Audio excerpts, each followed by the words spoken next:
gone through the rigor of screening as appointed by the NDDC Act and by the provision of the Constitution of the Federal Republic of Nigeria. And it's, of course, the responsibility of the President to nominate nominees into the board of NDDC, as also captured by the Act of NDDC, of course, by the Constitution. But again, by the reason of the Section 12 sub 1 of the NDDC Act 2000, we've gotten responsibility to screen, either as a senator in concurrence with House of Reps.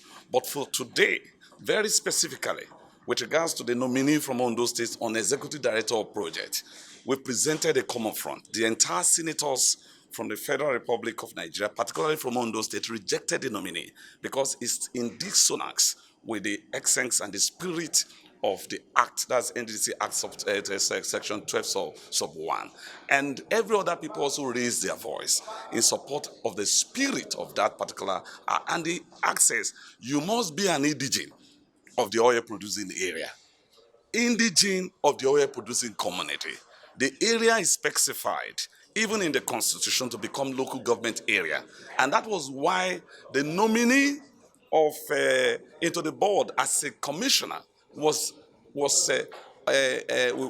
Holusbolu all together agreed to his nominee. But the other guy, who is from Owo, is not from the oil producing area.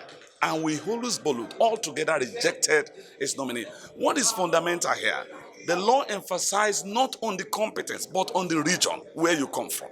And it's important. We have people that are competent from that area, legions of engineers, avalanche of architectures, who understands the terrain, they understand the people, they understand the geography. We are from water.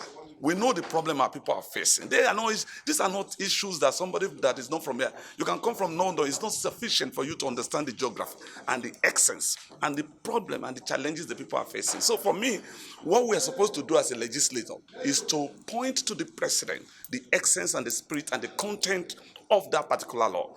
It's not possible for president to understand all the laws. Of course, the people working with the president should be able to tell him the truth. You cannot usurp the law. You cannot keep the law into your pocket. The law is stronger than institution, stronger than even myself. So that's what we have done here today. And I'm happy that the voice of the people naturally will be heard. The voice of the people is supreme. And the voice of the people is also the voice of God.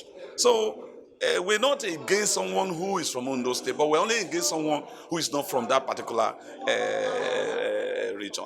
And that's just what we're trying to emphasize. If you want justice, you serve justice. Who comes to equity comes with a clean hand.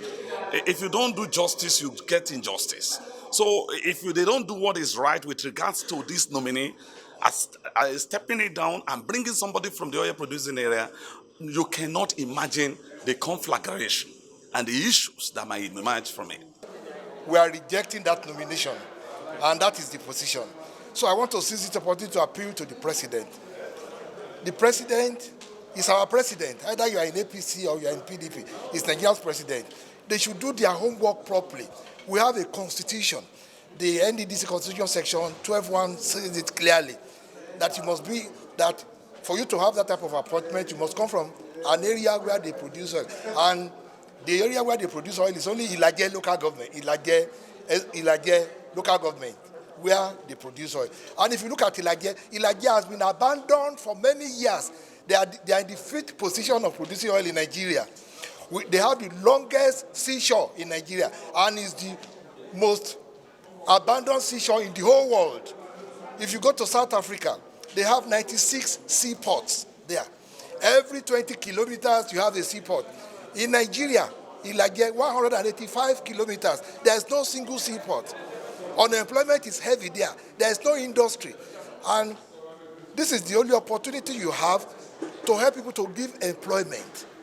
And they are rigmaroling. It's very unfortunate, and it's totally unacceptable. And if the federal government should go further and put that person's name, we will shut down oil production in Ondo State. I'm not hiding. It's good. Then they are creating another war because people are hungry, people are angry, people are annoyed.